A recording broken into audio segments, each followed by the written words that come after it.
opinions expressed on this show do not necessarily reflect those of the Barber's Chat Network, our great partners at H&B Media, or any of our media peers. We're just five idiots who love sports and love to talk shit. If you're offended easily, then this show isn't for you. And for those of you who aren't offended easily, sit back, relax, and enjoy the show. Remember, it's only entertainment.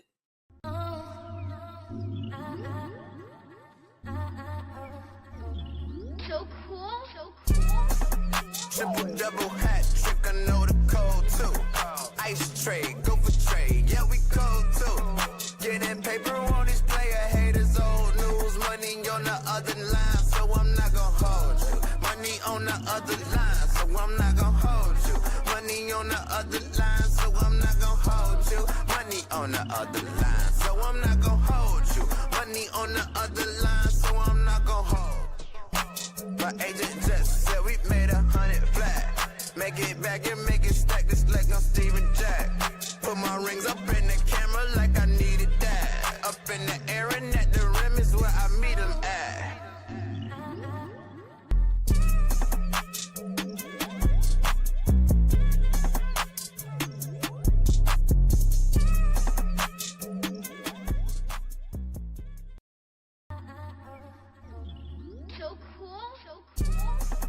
Triple double hat trick, I know the code too.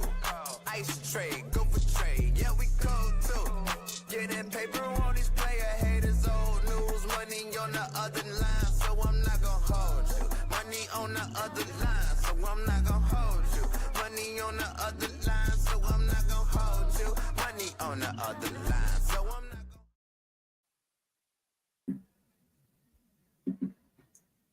Welcome, ladies and gentlemen, to another edition and the season finale of I'm Not Gonna Hold You, man. Per usual, I am your host, Scott Lewis. You know to follow me on all social media platforms at Barberchair Scott. You can follow the Barber's Chair at Barber's Chair Co. on all social media platforms as well, and follow our partners, H&B Media and at H&B Media TV on Twitter and at H&B Media on Instagram. And while you're on Instagram, you might as well follow the Instagram page of the show, man, at INGHY Show. We appreciate everybody who has done that. Also, subscribe to my new YouTube channel, man. This is the season finale of this show, but I will still be doing lots of content this summer.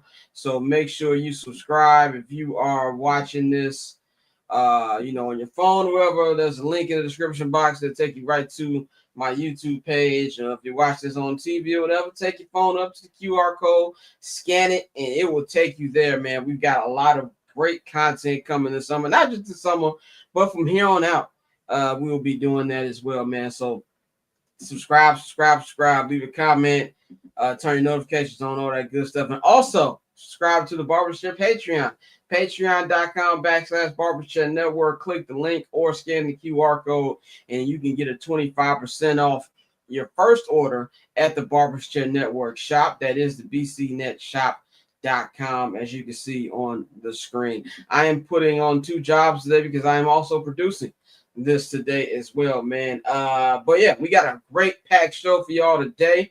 We're going to recap everything that happened in the NBA these last couple of days. We're going to talk about some baseball as well, and of course we're gonna get into a little World Cup action as well. So we got a packed show. So while I'm at it, we're gonna bring in the rest of the crew here today. We got JR Bang in the house. You can follow him at JR Bang on all social media platforms. We've got rapper extraordinaire Pavy. You can follow him at Pavy World on all social media platforms as well. Visit pavverbs.com, check out the new album, and follow the homie Tosin, man, 1/3 of Shirtless Plantain Show, which you can find right here on the Barbershop Network. Follow Shirtless Plantain Show and follow Tosin on Twitter and Instagram. How y'all feeling, fellas? I'm chilling, bro. Can't complain. Good, feeling great. Good, man. It's hot as shit, but it's good. I think it's hot everywhere in America right now. Not hot in LA. Huh? It's not hot in LA. It will be soon, nigga. Just wait till September and August. September, yep. September heat in LA make you want to fight somebody. It's disrespectful, especially where you at, nigga. You gotta add another 10, 15 degrees to the LA heat. But anyway, man, how's everybody weekend? We at war. You know what I'm saying? It's cracking. A whole bunch of stuff after KD got traded. NBA Finals niggas is back in war. Feel like we're in 2003 again. My Won't call weekend it was war cool. yet. It's a Yeah, conflict. it's like It's a facts, conflict. conflict. It's a conflict. Okay, yeah, we in page 2 of the George W. Bush handbook. I mean, Just wait till we ain't that deep yet. We on page 2 when we talking about it's not war, just on nuclear weapons. We getting there soon, but we'll divulge more of that on summer sessions this week, man. But yeah, I had a good weekend. It was a good sports weekend. Good sports weekend. A lot of good baseball on, a lot of basketball. Watched a lot of soccer this weekend, so it was cool over here. But as we start this, man, I want to start off with: have we officially seen championship celebrations in the NBA get off?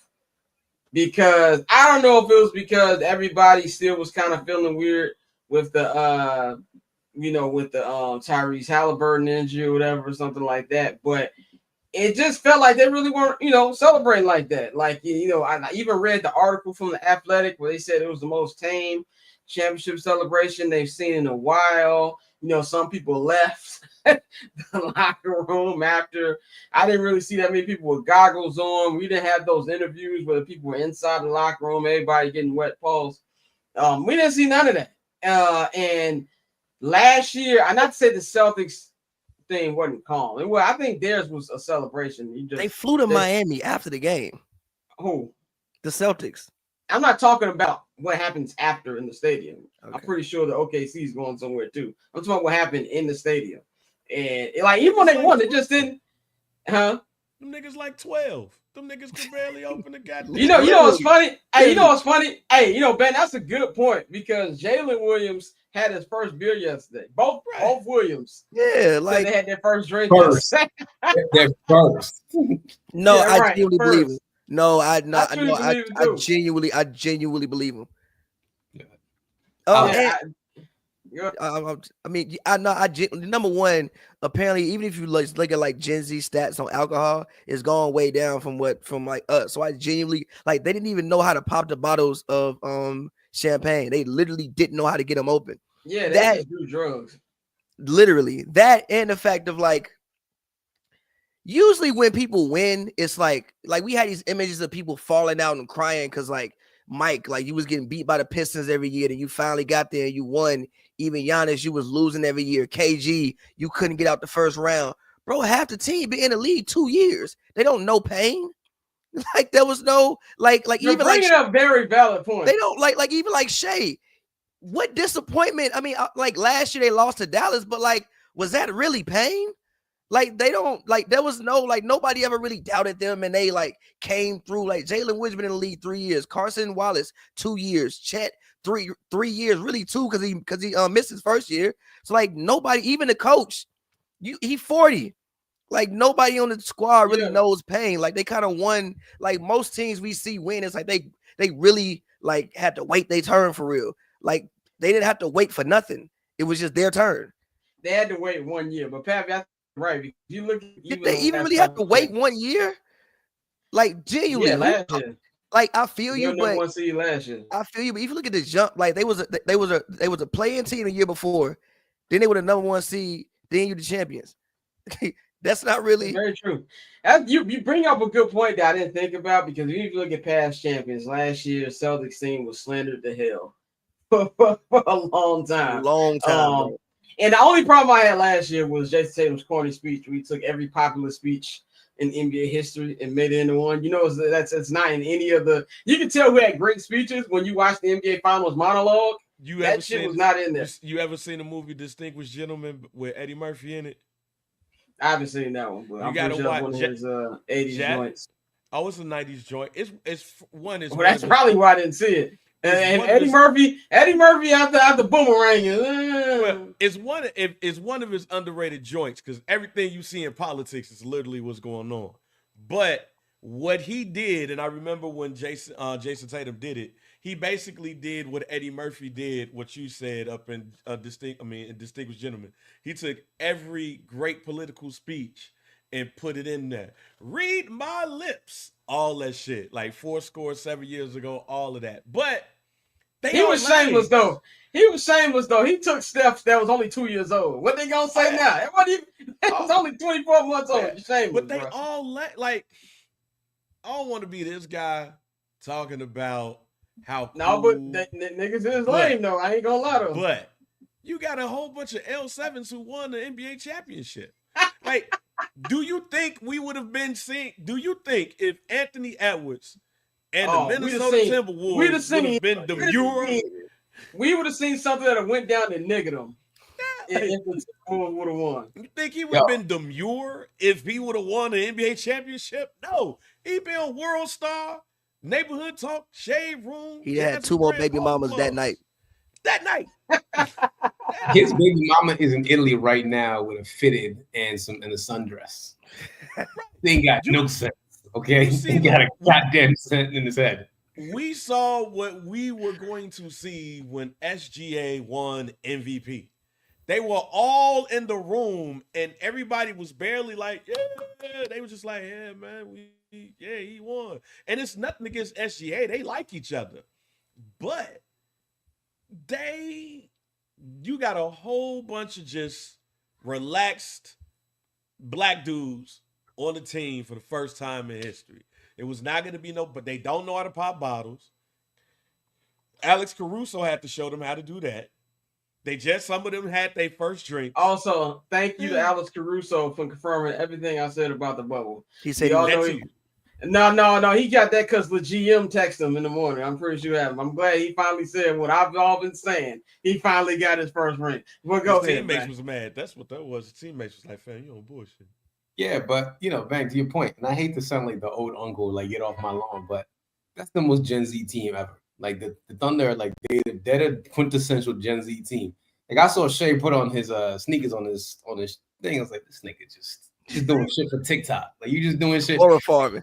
Yeah, the whole team's aura farming. Every last one of them, they're just Gen Z kids, and it's interesting to see that shift in like mentality. Like, we're never gonna get that Chris Bosh. When Chris Bosh poured champagne in his face, and that shit like wow. It got mean for someone. Yeah, we'll never see some shit like that. These kids are too cool for that. Like they're like, yo, we're too cool for that shit. The most thing Shay's ever gonna do is gonna wear some egregious ass jeans and his sneakers. So what was the last millennial championship celebration? Was it Denver? Huh? Nuggets was nice. Nuggets. I think it was Denver. Denver was the last millennial championship celebration. But the one with emotion was probably the last Warriors championship. And Joker ain't want to No, Joker was turning up, bro. Like, he ain't want to be there. He was ready to go elsewhere. He was ready to go where his people was at. That's what I'm saying. Like Joker was like, yo, we out here, but I don't know. Joker was jumping in the team pool.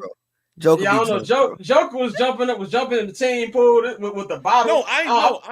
No, I ain't saying that he wasn't turned. I'm saying he was ready to be around his people. He was ready to turn up and do his thing with his people. That made it even better because it was like, I had my turn. We out here kicking and cool. But let me go ahead and get with my brothers. And now we really about to get it. And then when you saw him with his brothers and everything, they was singing their songs and doing all that. You didn't even see that with this team. Like you didn't even see that with OKC. But I think there's even before I go to Utah, I even think like I watch every championship celebration with every sport. It doesn't matter. I didn't watch a lick of the Panthers Oilers Game 6 game, but I watched the Panthers get their Game 6 trophy, and get the Stanley Cup trophy. And theirs was they won back to back, and they was talking shit. Like I need to see something, whether it's arrogance or you feeling yourself. They was like, hey, we just won back to back. Like I didn't feel nothing from this one. Go ahead, man. I mean, I will say I do like their temperament. Like, I feel like it was kind of yeah, we won, but like, there's more. Because you're talking about a whole bunch of talking about you do that. There's more shit. When I feel you. We're talking about a whole bunch of young. Like I said, bro, these guys ain't felt pain like that for real. Like they've been in the league they're not even on their second contracts. Like, do they even know fully what's going on for real? I don't think they did. Like, I don't think they do. I think a lot of them, like, it looked real subdued to me. You know what I'm saying? And maybe I'm just looking way too much into it, but it just looked very subdued. You ain't. That's why I said I think them cats probably went home and was like, "Yeah, man, Damn. we won." Like, Damn. damn, we won. All Like, right. damn. That's why I Shit. brought up Joker. Like, yo, he about to go turn up with the family too. Like, nah, these fools got on. These fools went home and was like, "Man, we won." This shit dope.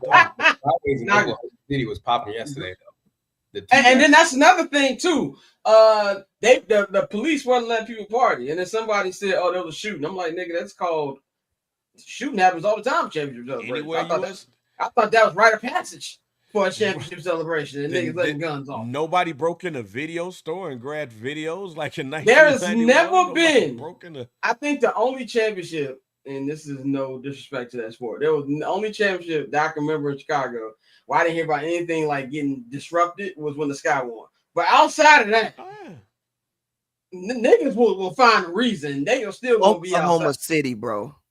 That don't mean what? That's It means a lot, bro. It's bro. Oklahoma Hold on. Niggas was tearing stuff up in San Antonio when the Spurs won. To So be I'm gonna say fair, that. it's San Antonio. San Antonio got way more to do to Oklahoma City. You trying to say they trying to Oh, for protect sure, their dude. neighborhood? Man, fuck that neighborhood, boy. No, like Go yeah, they're celebrate. like Climb a yeah, light like- pole. This bro, ain't it's a Tuesday, championship, man. bro. Yeah, climb a light pole. I think it's a different type of white person in OKC, bro. Been Like to a different type OKC, of white bro. person. It's same Fuck white that. people, bro. Man, No, go that jump ain't on- the same white people. Man, Listen, go jump hold on on. the car. Go. Only thing that I thought about yesterday was like, damn, we need a basketball team in Seattle. That's the only thing I thought about after that game was like, let's bring back Seattle, which is Yes. one of my favorite cities, by the way. I love Seattle, but I was like, man, we need to bring back the Supersonics. That's what we really need to And do. Seattle has a good sports culture. You know, they still support the Seahawks, the Mariners. Mariners games are always cracking. So, I mean, I think the reason they left Seattle because they want it's always comes down to stadium and money. But let's I will say this. When you look at like the montages that we get, because NBA was montaging it up yesterday, finally. You see the Jordan crown on the trophy. You see the Isaiah fist pump. You see Magic smiling. You see Hakeem, Kobe jumping on Shaq. All of them. Like, and more recently, you see the Cleveland, this is for you. Steph, what they gonna say? Like, who was the last? I'm trying to think. What was the last montage moment? I actually think it was probably Giannis when he was holding both of them. That they showed that in there. That was probably the last montage moment that we had. You might get a shade with the whole finals. team. They're not putting that. I'm telling you right now, there's nothing from this final that is making a montage next year.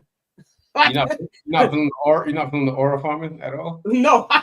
First of all, I don't even know what aura form means. It means You know like what you I'm just like searching for recognition, basically. Like you just want people to notice you. And that's what the Thunder are. Yeah. Bang, Aura yo, I form. didn't do that. It said Bang Rippers and Dr. J won his only shit. You know what, Orlando? I'm not even gonna say what I want to say. Oh man, let's get into the actual game last night, man. Thunder won. You know what's funny? I don't have the score in front of me, and I don't really care. I think it was 103-91, something like that. But this was a very weird game 7. And I feel like the energy started right. You know, the national, not the national, well, the national anthem, yeah. Kristen Chenoweth. I ain't heard that name since Seinfeld, nigga. Like that's how I ain't heard Kristen Chenoweth in a long time. When she went crazy on that, you had the introductions and all of that, and the game started really well. Then Halliburton got hurt, and then I feel like it just took all the juice out the game. You got to give credit to the Pacers; they stayed in there until they just couldn't do it no more. They just couldn't do it more, and they ran out of energy in there. But Pat, just give me your thoughts on the actual game last night. I mean, obviously Halliburton getting hurt was like sucks, but I mean, for me, it didn't take the juice out the game personally. I mean, I think it did for OKC more than Indiana. For me, I was like, yeah, Hali got hurt, but if any team could miraculously win one game, like granted, if this would have happened in game 1, obviously the series would have just went to hell. But when he got hurt, I'm like, okay, that sucks. He's gone for a while, but the best way to pay respect to Tyrese is go out there and win the game.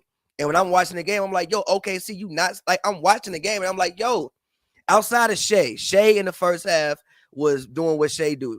Jalen Williams wasn't doing much. Wasn't nobody really coming with him for the most part. I'm like, yo, am I like I literally what's at halftime once Nembhard hit that 3 and they took the lead. I was like, yo, are they really about to win this basketball game? So I wanted to see them come out and seize the moment. Granted, obviously it sucks that Hali got hurt, but I mean, Things happen in the course of the game. Like that's just basketball. But I was happy that they came out and seized the moment. And even it speaks to the testament of just Indiana and like their resilience and what like how they've been all playoffs. In that fourth quarter, when Benedict Mather started putting on a masterclass, I'm like, bro, are they really finna do it? So yes, I do think that it was a little bit anticlimactic, obviously, because you want to see, like you want in like the biggest moments, you want your teams to be healthy. But at the same time, I don't think it was a bad game. It's probably not a game I'm gonna go back and watch. It's like it's definitely not a classic game, but I don't think it's like it was a bad game. And I'm happy that OKC did go out and seize the moment, because I was on board saying that like, yo, even if they lost the finals, I don't think it would have been a big disappointment. But if they would have lost that game after what happened when Hali went down, you can't do that. So I'm happy that OKC did go out there, seize the moment, and they've had moments all playoffs. I think it's just when I'm on OKC's play style, like it's not really fun to watch for like a whole bunch of people. Like even when Shea went on the I ice, think when they're on fire, they are. Yeah, but they're never really on fire. It's just like you have to enjoy defense and Shea ISOing. And it can go to periods where it looks like real clunky and doesn't really look good. So, like I said, I'm happy they finished the job as far as the game. I mean, the game was cool. Obviously, what happened to Hali sucks, but, yeah. Tosin, give me your thoughts on the game. Did you feel it? Because when I say about the energy, for me, I just kept thinking about whenever I think of stuff like that, I'm gonna be real. Every time I see a lower leg injury, I get PTSD. I still think about Derrick Rose down his ACL, which is actually today most of my love for the NBA went with Derrick Rose there. If I want to be 100% real, like it was my favorite league at the time, is what I mean. Like I still watched the league, but that's how I was invested. When they took Derrick knee, what did Shawn Michaels say, bang? They took his smile. They took my NBA smile. He lost. Yeah, I lost my NBA smile when Derrick Rose got hurt. So it kind of like PTSD. And it took a while, like you said, Pavy, you was like, oh, they can win this. But I just always felt that there was just another gear that they couldn't hit because they didn't have Hali, regardless of how much they was into. All it took was one mistake and 3 turnovers. That game was over. Like, once it got to 9, I was like, okay, y'all fought, and that's all you can ask for at that particular point. But it kind of felt like both teams took a while to get back into it. And then halftime, was the best thing happened for OKC to say, okay, let's snap back into it. We are home. All we got to do is play our game, and we'll win this. And that's pretty much happened. But Tosin, tell me what you thought about Game 7. Yeah, I mean, I agree. I mean, I think Hali started off on fire. It's funny. He called that white boy a bitch ass nigga, and it was hilarious because he tweeted it immediately after. He did. That was funny as hell. But it sucks that he went down, man. Like, and I think we all knew he tore his Achilles as soon as he went down. Like, we kind of was like, yeah, that's it. They did, end up hitting the 3 and were winning to halftime with a lead. But I think that OKC just had a little bit too much for them. You're losing your best player in your team, and unfortunately, OKC took advantage and they did their thing. You can't really hate on that. Like Pap said, like watching them play is not the most fun thing in the world. I'm not gonna lie to you. Like I had it on the second screen. I turned that shit off and was watching Love Island instead. I was like, I already know what's gonna happen. As soon as Halliburton went down, I was like, this game's over. So they just stepped up and they won and they did their thing. So congratulations to OKC. And I do not like watching them play basketball, but they won. So I can't really hate on that. So Bang, you were in the group chat, kept saying, when's the run coming? When's the run coming? And then it finally came. What was your thoughts before the game and just after Halliburton got hurt? What you were feeling about the game? So remember on the last show, I said that this was going to be a blowout. I said that I also said that I don't know how much Halliburton had left. I didn't expect this to happen and was not trying to wish this on him. But as I had said during the show, you put so much into making it to Game 6 that Game 7, I didn't feel like he was going to finish the whole entire game. But then he went off on them 3 threes. And I was like, uh-oh, got a little nervous. And then right after that shit popped. And I was just like, oh, damn. But I was also thinking like what Pav was talking about. Like this team is probably looking at this and saying win one for the Gipper type shit. Like we got to win it for dude. And if it was any team that could do that, it was the Pacers.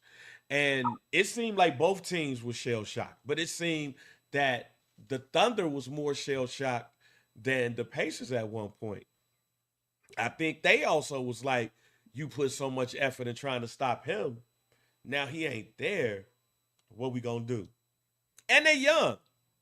Just as much as we was talking about them after the game, they're celebrating and everything. I would not be shocked or surprised if anybody was in that locker room just was like, damn, I feel bad. Man, how people gonna look at this championship?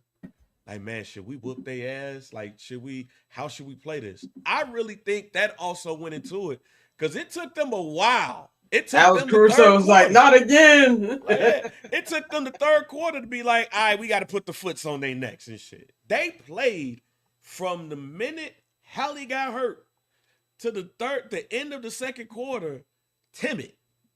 So I was nervous. And if it's any team that's going to take advantage of that, it's the team that they was going against. And they tried. But I also think that TJ McConnell came in and felt like he had to save the day. And all of them turnovers that he had, I think, kind of messed up the flow.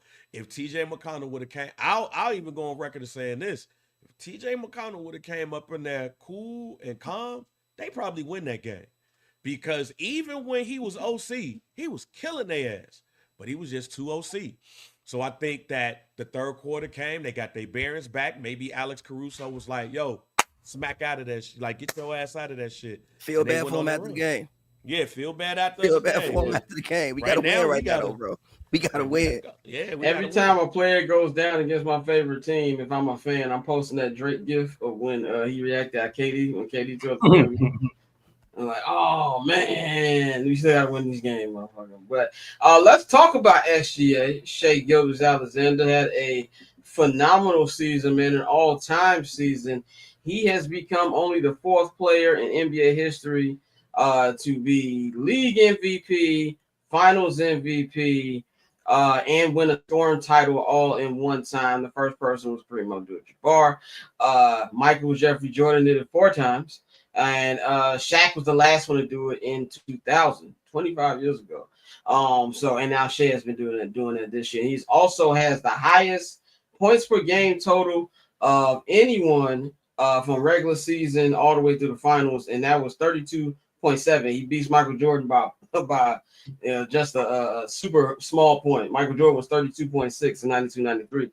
Michael also averaged 41 points in that NBA Finals. You know how much? If you look at 93 Bulls roster, I kind of understand why he did basketball like that in that series. But but you got to put Shai up there with some of the all-time great seasons. He was great. And, when we talk about, he's not fun to watch or whatever, and I can see some of the complaints of that, but I think we got to really put this in the all-time text right here. I don't know if it's going to be remembered that way. Granted, I don't listen to everything Gilbert Arenas says. Gilbert Arenas did say on Dan Patrick's show this morning that the only thing people going to remember from this NBA Finals is Tyrese Halliburton got hurt. But I don't know how much of this we're going to remember going forward. I disagree with that. I don't know. Time will tell. Time will tell. Time will definitely. I thought it was a great series. I thought it was a great playoff front to back for the NBA. But I don't know if I'm not saying I don't agree with Gil. I agree to Gil, but it wouldn't shock me if we're not talking about that 10 years. I think that Shai shot in game 4 when they both stumbled, and I think that was a shot that either put him up by 4 would be remembered. And I think Hali's game winner in game 1 would be things that you would see in like finals montages. We remember champions. And if we talk about this team like what the potential of this team could be, we are going to talk about them. It's like what we had talked about earlier. When we look at our stars, we don't look at them just with the play on the court. We look at their charisma. We look at their charm. And there ain't really nothing charming about SGA. He don't really have a lot of charisma. You don't listen to him talk, or you don't see him and you go, oh, man, yeah, like that's that dude. I think that's the issue. But you're going to remember, especially in the NBA, you're going to remember this team, especially if this team can come back and at least get to the finals again.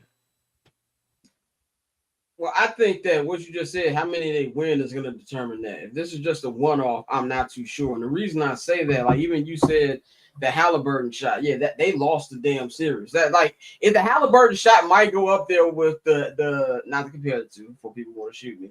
Allen Iverson step over Ty Lue. Like that was a big moment because AI willed this team to win game Might be one. the new generation version of that. Right, exactly. Willed this team to Generation game one version. and then got absolutely shellacked the next 4 games. But the only highlight from that series Well, see, is that's Allen my, Iverson shot. and that's my point. Like, I hope that Shea shot is memorable. When you brought it up, I almost forgot. I was like, what shot are you talking about? You know what, Scott, real quick, my bad to interrupt you, but this is why I went on that rant the other day. Shit like this is when I went on that rant the other day. Folks in the NBA can't be sitting up there talking about how people cover the NBA. They can't be sitting up there talking about all of this stuff about how people talk about the NBA and all of that shit, and then say that this team is not going to be remembered. It's your job as the media to make this team remembered. Gilbert Arenas, you're part of the media. It's your job. It's our job. If we're not talking about that team, if we're not talking about the season, and I know we're going to get into that, we're not talking about the epic season that SGA had to get them to that, then if this team is not remembered, it's our fault. So I hate when I hate when people talk about this, especially NBA players. If you want this team remembered, if you think this team is this and that, then it's your job to do so. And if we don't remember this, that means we're failing as media people to make sure that this team is remembered. So that also means that you can't get on your platforms talking about how people covering the NBA and how people don't be talking about this or talking about that when a team like this, who's been great, not just for 1 year, they've been great for 2. For the last 2 years. They've been great for the last 2 years. Hey, Bang, I agree. Go ahead, Tosin. I was gonna say Gilbert Arenas is not a serious person. This is the same man who also wore Dolce & Gabbana shoes against the Lakers. So Gilbert's never a serious person, ever. So I feel you, but people like they had a damn. I mean, even though it was white noise, I had looked up and I was like, "Why are we having a conversation about this team being an all-time team?" Like, do you think the Oklahoma City Thunder give a damn about what you think about their place in history? Fam, I just want No, to I ring. don't. I don't. Yeah. But Excuse I me. don't think they care now. But I do think when you retire, people start to care. Because there's narratives around championships, no matter if it's good or bad. Like a lot of people act like the Houston Rockets 2 championships didn't happen. Like there's a lot of people who truly believe that the Bulls would have won 8 in a row. Now, as a Bulls fan, I'll say you ain't got no proof they wouldn't. That's my favorite answer to respond to that. Even though they probably would not have done that. Hakeem Olajuwon gave the Bulls hands and feet during the regular season, and Vernon Maxwell is one of the best defenders against the Bulls when they play. And time just happens. But you know how people feel about those teams. Even the Spurs, as great as they are, the Spurs, a lot of people do not care about the San Antonio Spurs run. And by the way, care does not mean anything. You're still a champion. They can never take that away from you. We just talk about stupid media discussions. But Bang, you're also right. Where it is the media's job to pump up these stories. And if you look at all the major leagues in all the world, the NBA has the worst when it comes to the marketing and the storyline, the story around it, which I'm hoping going back to NBC helps. With the story is what really helps more than anything. So I do think that's something that's going to hurt them. But going into what you just talking about, Bang, with the Thunder, we're going to ask the classic media question. Is this the start of a dynasty? Can they run it up? Like, Pav, what do you think? Because they still got a lot of guys on rookie contracts. Now, granted, this team's going to get very expensive soon. But Sam Presti still got a lot of draft picks, and they can find ways to make this team better. Yeah, I mean, I'm not gonna say start of it. I'm not gonna say that they're gonna win 2, 3, 4, 5, 6 straight. I'm not gonna do that, but I definitely think they're gonna be a force in the West for a very long time. I mean, if you look at if you can keep your core together, right? Shea, Jalen Williams, and Chet. Now think about Chet. Chet is bony, and Chet be getting hurt every year. He broke his hip this year. He had the Liz Frank injury where he missed his rookie year, so he got to stay on the court. You also got a lot of. I thought you said he had the Anne Frank injury, nigga. I was like, nigga, you tripping? Liz Frank injury. But you got Case and Wallace. You have you have the other extra pieces that you may need, to go on a run. So, and all these guys can still get better. Like I look at even like Shea, he won MVP. You can shoot the ball from distance better, bro. You shot 30% from three. So this all season, you can, granted, I don't want to take away from your mid-range game because your mid-range game is, what you do best. But if you could take 6 threes a night and shoot 37%, you can't tell me that as a guard, that doesn't add something to your game. Jalen Williams, I think he's really good straight line drive. I think he gets to the cup well, but I think that he could add a little bit more as far as in the mid-range. Chet, I think there's more that he could add to his game. Maybe you can get a post game. Kason, like all these guys are still very, very young. So I think it depends on how greedy they want to get. Like you won a championship, and don't forget Mark Daigneault. Mark Daigneault he even said he was humble facing Rick Carlisle. You should be humble facing Rick Carlisle. You actually got outcoached. You only won because he got outcoached the whole series. You only won because you actually had the best team from top to bottom. And some people would say because Tyrese got hurt, but you won because you had the best team from top to bottom. So for me, it just depends on how greedy that this team wants to get. Are you just satisfied with getting one ring? Or do you look at it like, shit, we all young. We could be, Jalen Williams and Shea could go down as like, shit, the best duo since Mike and Scotty. It just depends on how greedy that these guys really, really want to get. So I'm not gonna put Dynasty. We jump on a lot of duos. How we jumping a lot of duos? We just had duos. They just had the most points in the finals, literally since Mike and Scotty. This is not a joke. Yeah, but with 3 points is like streaming error. I don't care how you did it. When we go back and look in time, it's gonna say they had the most points, and Shea don't even make threes. So he'll throw back. But you're jumping before we even get the Mike and Scott. You're jumping the Kyrie and Bronze. You're jumping the Stephen. I don't give a damn. That was still one of the greatest ones I've ever seen. I agree. You jumping the Stephen, the Clays. You jumping the Mike and the Kobe and Shaqs. But what I'm saying is none of these guys were Bron and Wade. None of these guys were this young on their first contract still. Like they might have 10 years left. Like Shea got 3 years till he even 30. I think Shea is just like, I think you ended your prime around 27 years old, I would say. He's turning 27. He's turning 27 this summer. Jalen Williams is like 22. Chet is like 22. Like, it depends on how greedy these guys want to get. And obviously, they're going to have to add pieces because teams going to take away some of the other guys. So it depends on how greedy they want to get. And again, Mark Daigneault as well. Like, how he has to go back and think, damn, how can I be better as well? I think it's very hard for me to say that they're going to run off a couple, but I do agree with you, Pavy. You said they're going to be at least be a great team and a contender. And I think it boils down to when I look at sports conversations now, like we all want to win championships. I don't care what the sport is, but I think the most you can ask for as a sports fan is that your team can compete. And then eventually when they get to that better level to legit contend for a title. I think that's winning the championship. I don't care what sport it is, bro. It takes so much luck. And it takes talent, and you need to have talent. You got to have a great coach. You got to have a great front office, and you got to have a little luck. Like, even if you look, I believe every championship round, and every championship in every sport that's ever been played has had one lucky moment. I can even look at we coming up on the 20th anniversary of the White Sox championship. They got a documentary coming out in a couple of days. AJ Pierzynski with instant replay today, he's getting called out at first. When he tried to swing at that ball that hit the floor. That was something lucky to happen. Led to Joe Creedy walk off. White Sox win the championship in the World Series. So you have them lucky moments. Like what happens, if the Lakers don't come down for 15 against Portland?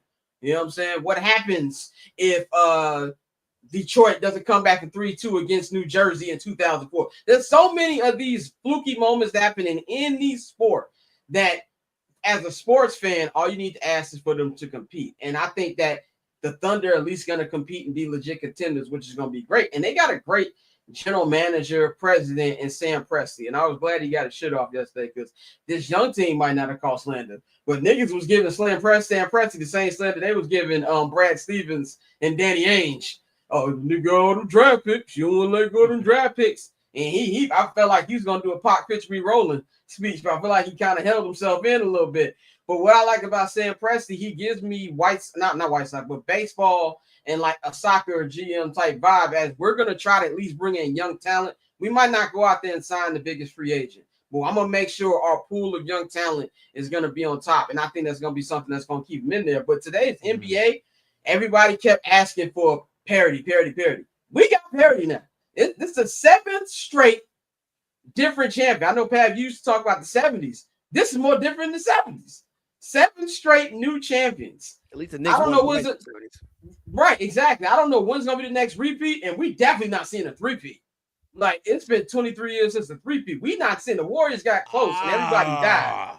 Everybody died.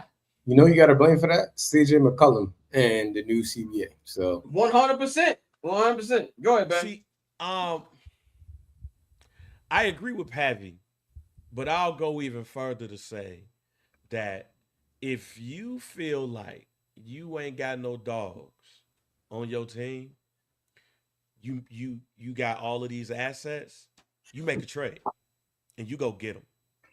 Because maybe this team is too nice. Maybe this is a team full of, as I've seen the debate go across social media, maybe this is a team full of NBA players who grew up playing with trainers and they ain't grow up playing basketball outside, or didn't struggle, or didn't know what struggle is.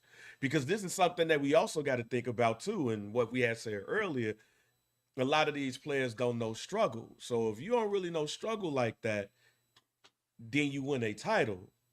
Are you going to be as hungry as you should to win it? Because if there was a team outside of Boston last year, if there was a team who is set up to at least give you a three-peat if they get one, or at least back to back, is this team right here.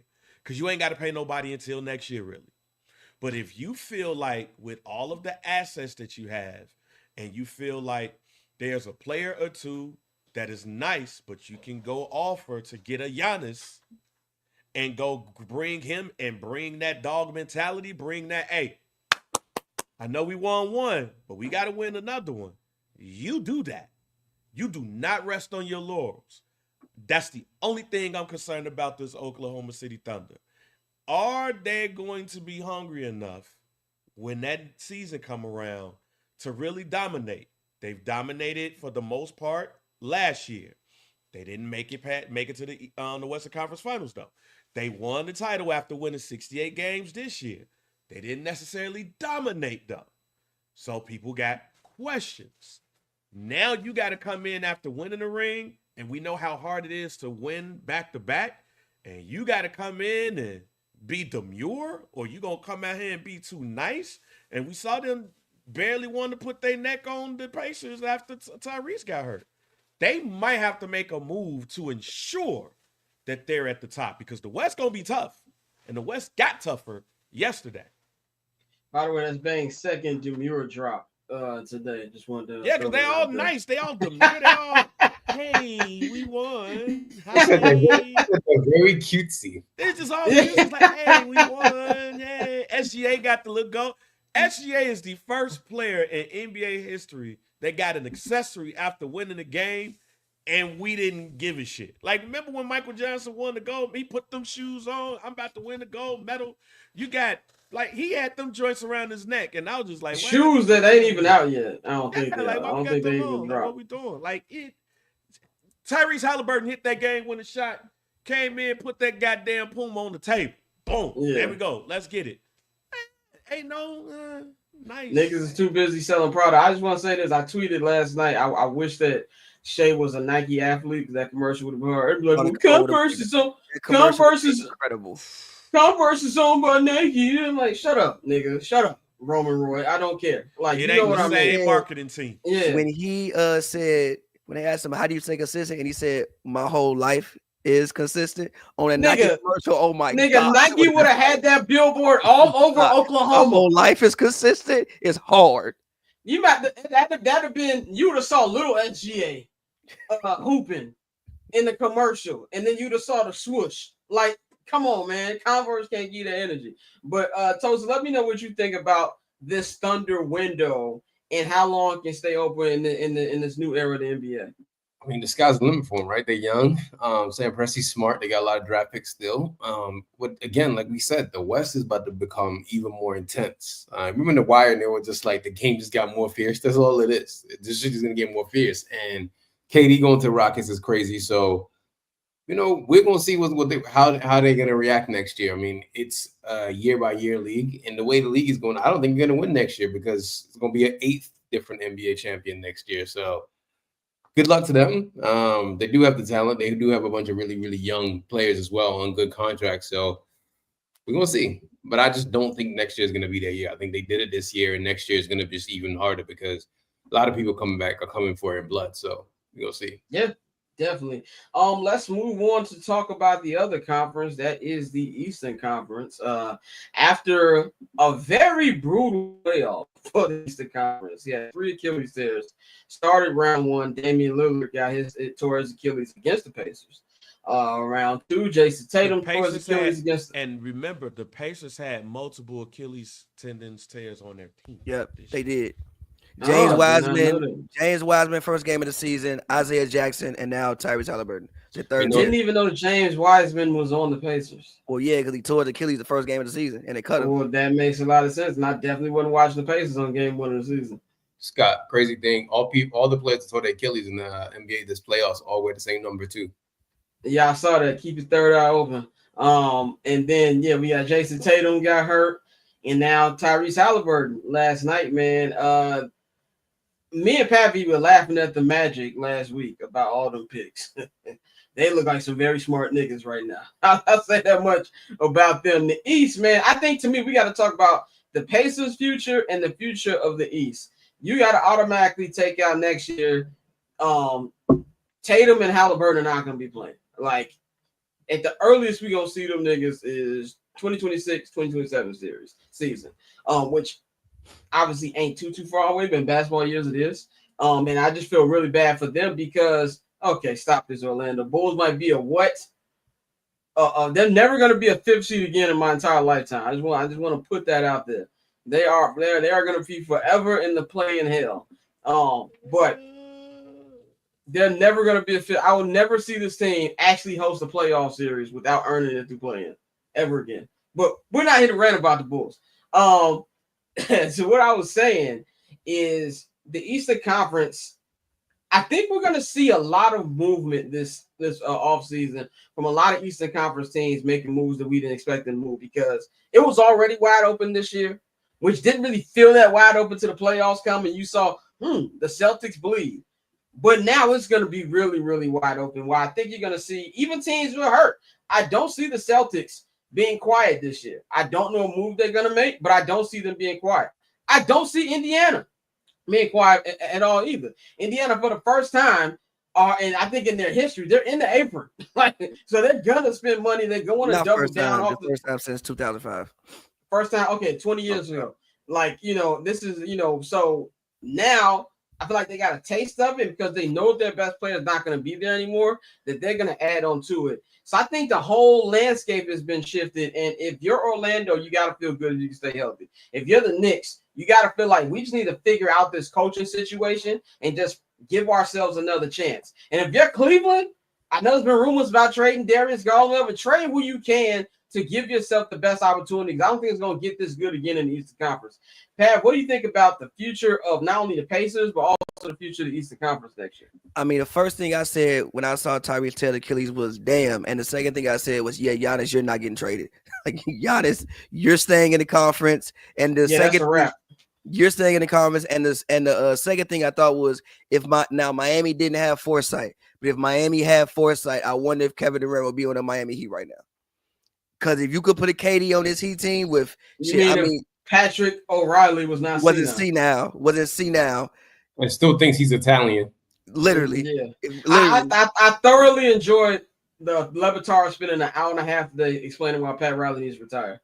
That was a great entertainment. Bro. But I mean, yeah, the conference is wide open, bro. Like, I mean, regardless, even without Hali's injury, regardless, if you look at the Celtics, I think the Celtics will be a good team still next year as long as they don't make too many trades and like completely try to duck the tax. Granted, they got new owners. You never know what the new owners might want to spend or not want to spend.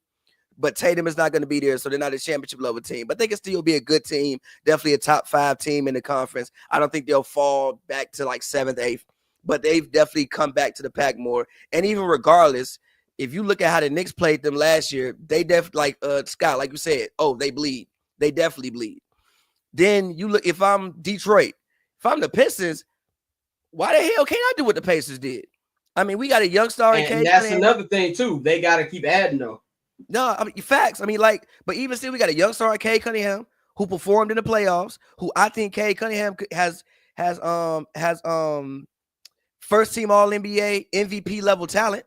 So if we got that already, we just need to keep adding. Like, what can we add to get better? If I'm the Magic, oh my God, let's go for it. Even if I'm a team like you said, Cleveland. If I'm Miami now, I mean, I got Hero, I got Bam. Fuck it, let's try it. If I'm the Hawks, like a healthy Hawks team with Jalen Johnson coming back, you still got Trey. You trying to figure? You got how you pronounce his name? Ricochet, second year. Like, it's so many teams where I'm like, yo, if I just looked at what Indiana did, like they just went on a magical run, shit, and we got teams like guys out. Why can't I? Even if I'm Giannis now, granted, I know we don't have Dame, and like I know it's gonna be tough. But if you're Giannis, you gotta feel like you can go in that Milwaukee front office, like, hey, look, nigga, I'm here. Y'all better make some shape. I mean, literally, yeah, like, yo, if you give me a couple of guys, I'm me, bro. We could at least get to the second round conference finals. I'm me. So yeah, I think the conference is like as open as it possibly can be. I think it'll be an orange race, and I think they do have Dyson Daniels, facts. And like, yeah, if you any team in the East that got to the playoffs, so it's like a fringe playoff team, you got to be licking your chops like, yo, if they can do that, why can't I? Yeah, and then I think it's like what Bang said. Bang been saying this for almost a year now. Real GM and back. Real GM's got to get to work. So, Bang, let me know what you think about the future of the East, man, and where this whole thing is going. That shit wide open, fam. And I know what you said about the Bulls. I know what you said, but no. All I'm saying. What Stephen A. say? Stop right there. Stop right there. All I'm saying is nothing in the East is going to shock me or surprise me at this point. We would need a major Mataz growth. By the way, Mataz and Caleb will walk around the city this weekend like they own this show. Yeah, they were. You really wouldn't know. You would just need Billy Donovan to have a good coaching performance. Yeah. You got to keep Kobe, re-sign Giddey, hope that they can get better. You could be a 6 seed. Yeah, I'm just saying that with the amount of star players hurt, not the amount of people, the amount of star players hurt, and the amount of changes that's going to go on with some teams because of these aprons, it would not shock me or surprise me. If I'm the Knicks, I know everybody was killing the Knicks for not going after KD. I ain't mad at it because you went to the Eastern Conference Finals, and now all of those teams you went through, one of their stars, if not their main stars, hurt. So it's even. Like, it's pretty even amongst the teams. And then let's look at some of these other teams. Like the Philadelphia 76ers is going to come out the draft and get a prime young person. But you still, are you ready to say that Tyrese Maxey is the man? Because it sure ain't Embiid. He halfway done. He ain't got a choice. Right.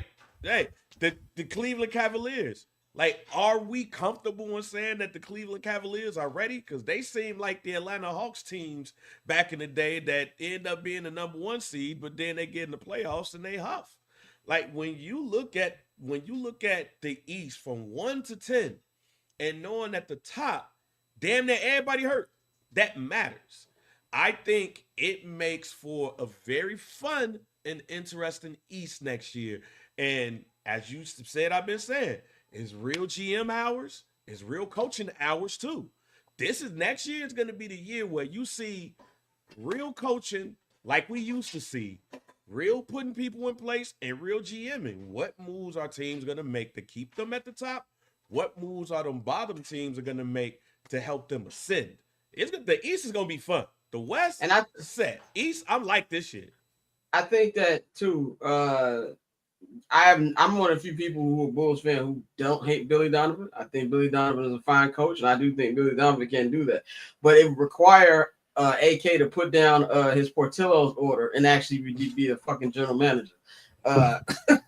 Like I'm convinced he don't do nothing but just go, or go to Portillo's, ask the guy, y'all want peppers? He don't be picking up no phone So calls. what does Mark Eversley do? Mark Eversley go pick the food up. He go pick the food up. He like, I'm over here, Baba.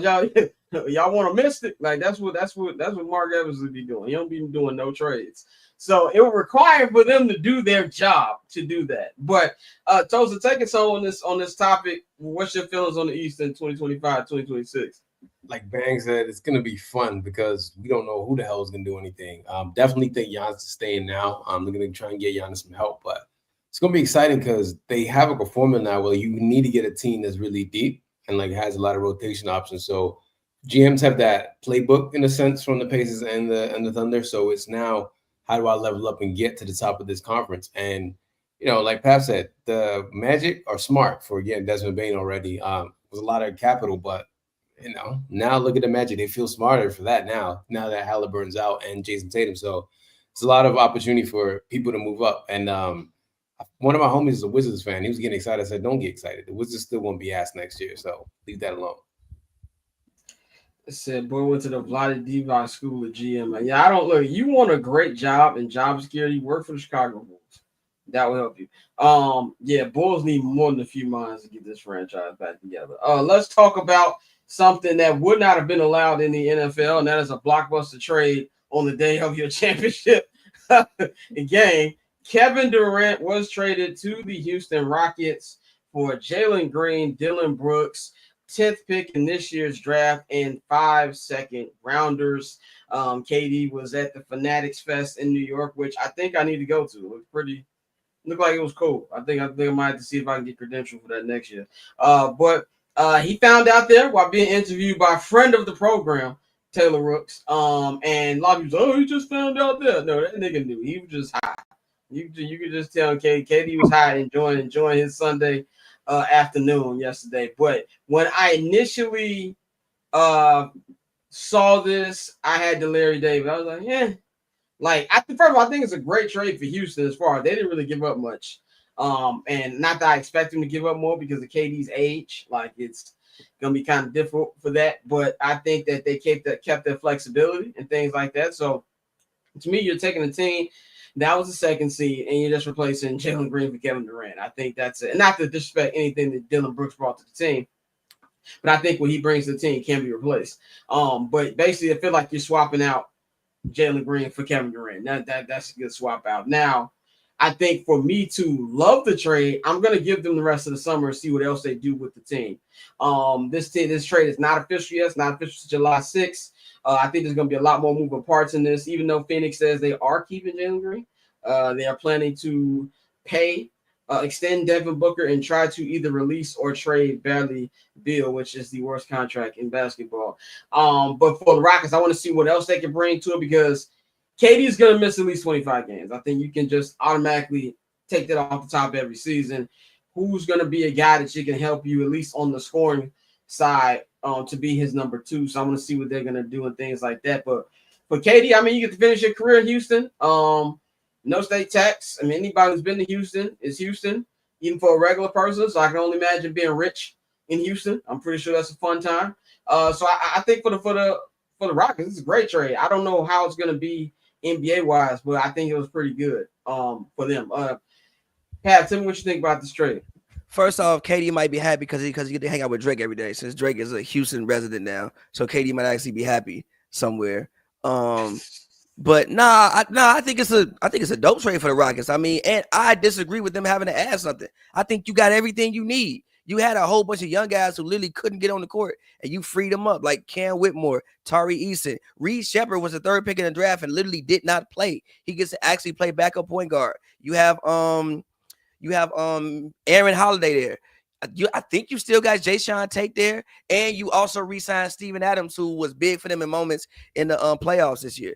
So even if KD do miss 25 games, I think you still got enough young guys who could step in, and that team is going to be defensive focused.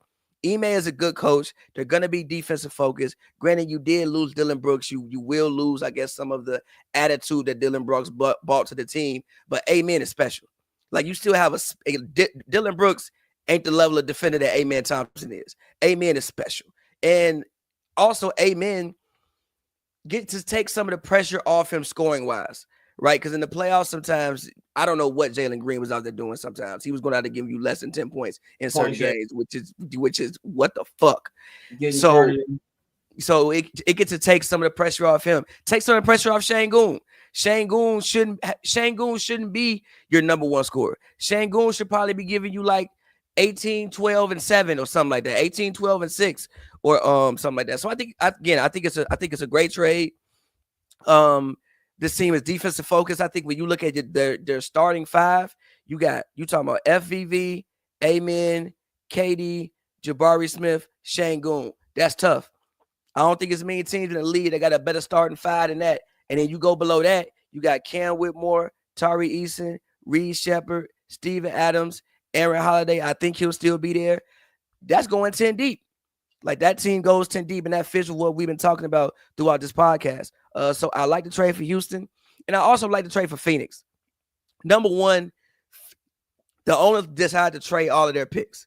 You need draft capital. So you got the 10th pick in this year's draft, supposed to be a good draft. Hopefully they draft well.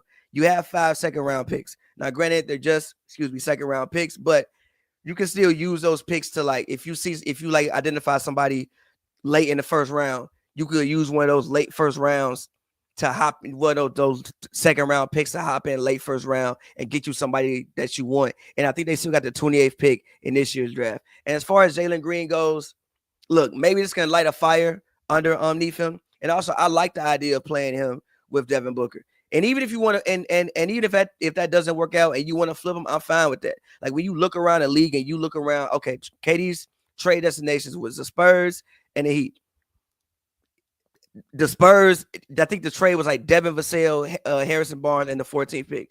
Devin Vassell is not better than Jalen Green. If you look at Miami, I think the trade was probably like Duncan Robinson, Wiggins or somebody else, and maybe a late first. That's not better than Jalen Green, or not better than the prospects of who Jalen Green still could be, because he still is a very young guy. So I like the deal for both teams, and I'm excited to see how it works out.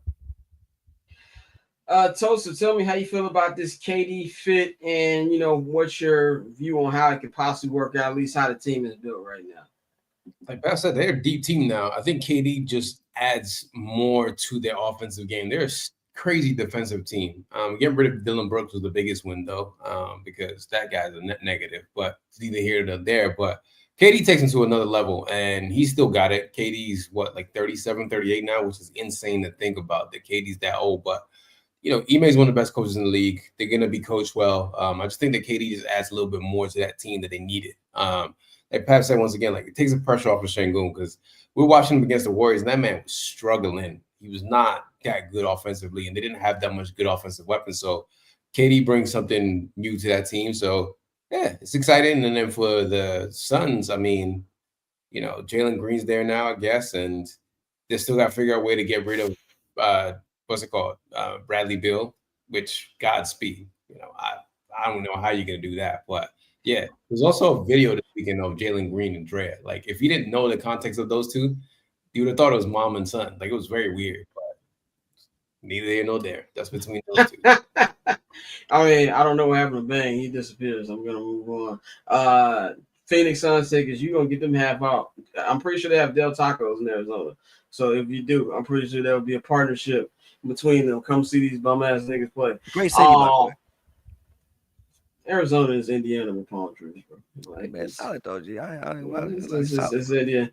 I was gonna say something crazy. I forgot we now on something such. I'll tell you what I was gonna say tomorrow. But yeah, man, I don't get Phoenix whatsoever. That's why I also say White Sox fans who were so happy about Justin Ishbia possibly being owner sooner rather than later, them niggas own the Phoenix Suns. And just look how they look right now. So be careful what you wish for.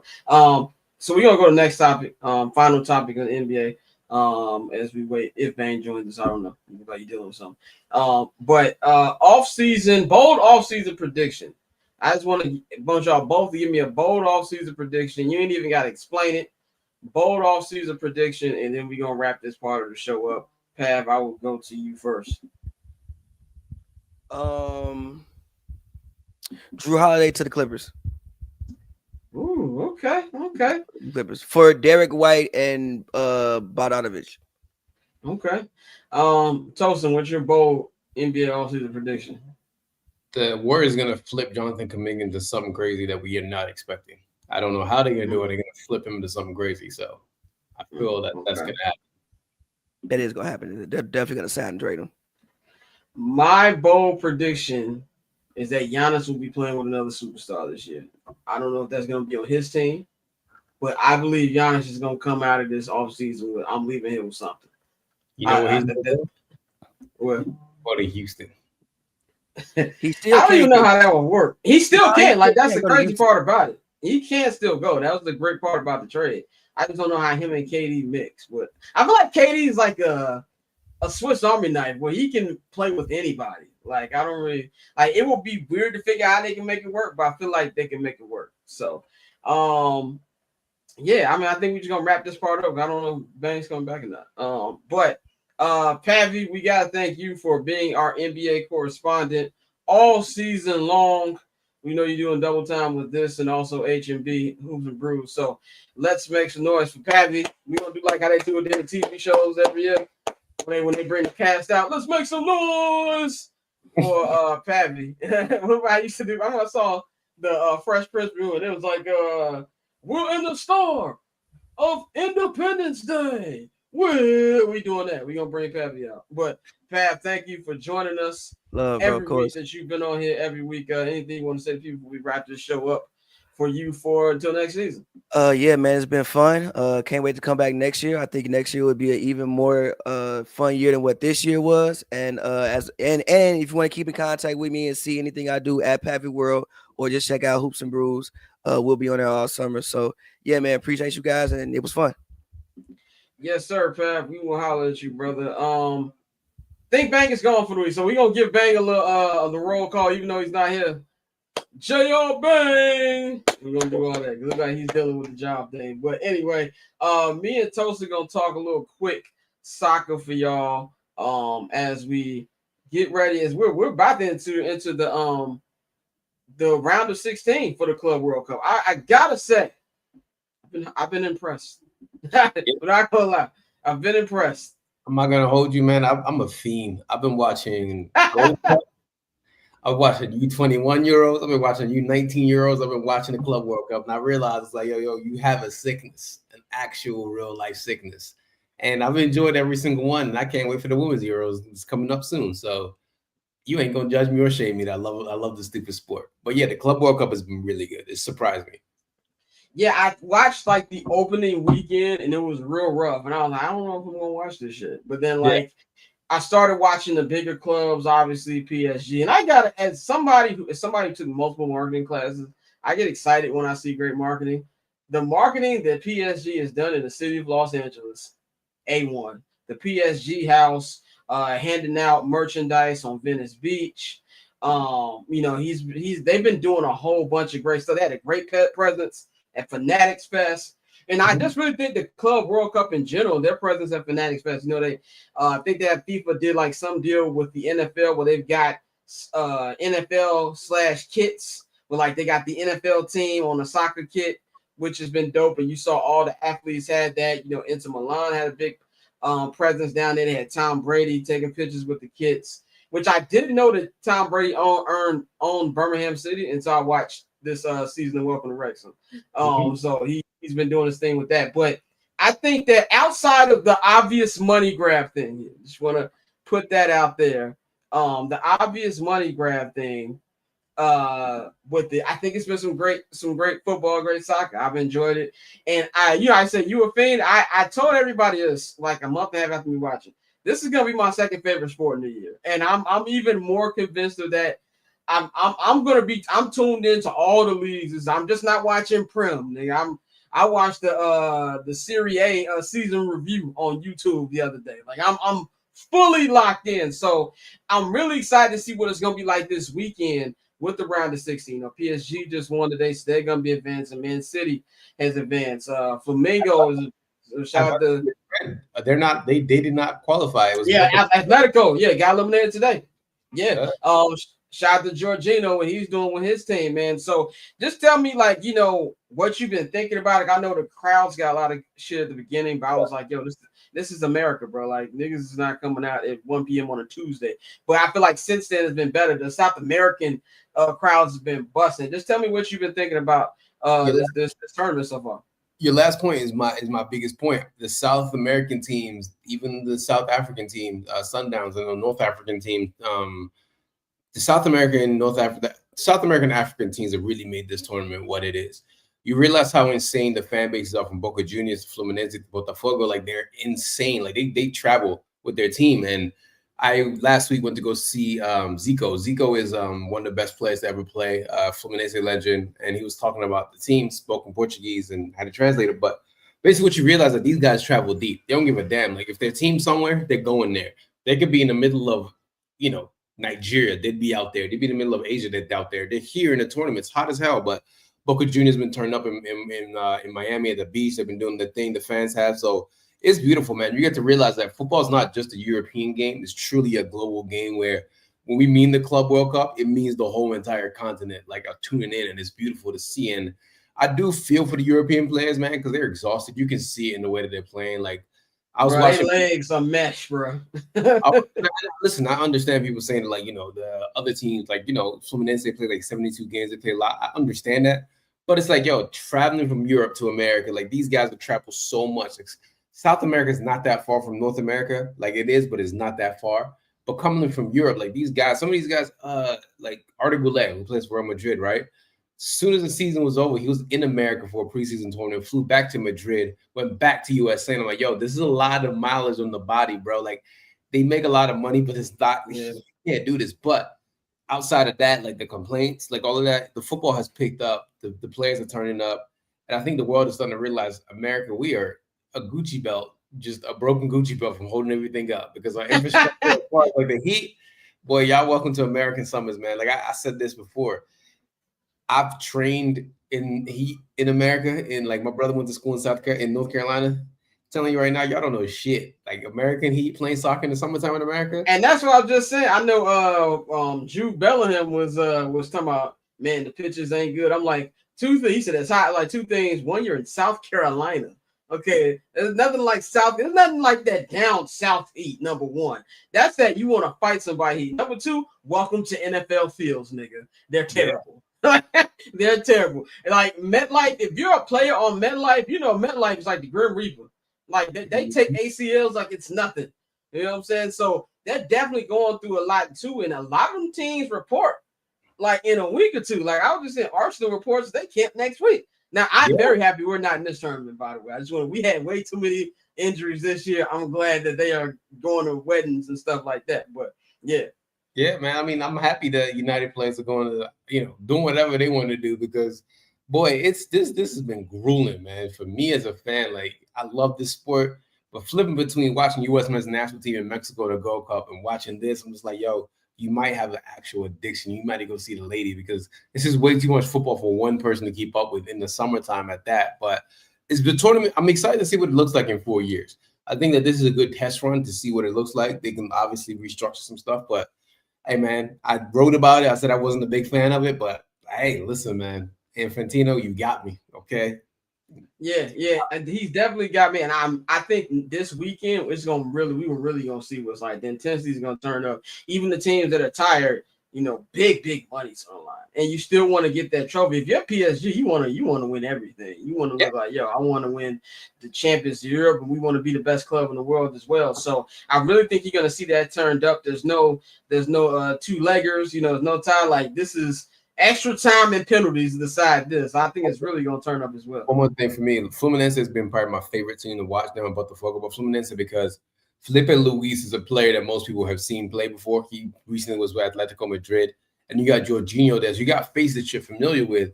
And I've already known about how good Felipe Luis has been with Fluminense, because, again, when you watch the sport as intensely as I do, you know what's going on. But everyone is seeing that he's actually a really good tactician. And it makes me feel old, where I'm just like, yo, another player that I watched playing is now coaching. Like, this is crazy to me. But Fluminense has been very, very fun to watch. And you get moments like you got the GOAT, free kicks, you got Messi. In my fault. Flamingo. Flamingo. Yeah, I messed the two teams up. But yes, Flamingo. Yeah. Yeah. Flamingo. Shout out to Jorginho. And you got the GOAT, having Atlanta going crazy, which is my favorite stadium in the NFL. I ain't never seen red velvet cookies till I covered a game at Mercedes-Benz. Bro, like on a Sunday, Chick-fil-A closed on Sunday. They opened the Chick-fil-A for the media, bro. I was like, yes. I don't care nothing about it. I walked out of there with a to-go plate like I was dirt after that game. But you have Messi lighting it up in Atlanta, and I really think they really want Inter Miami to find a way into this round of 16. Really, they play tonight, so we're gonna see how that goes. But I think it's really been a good opening thing for them, man.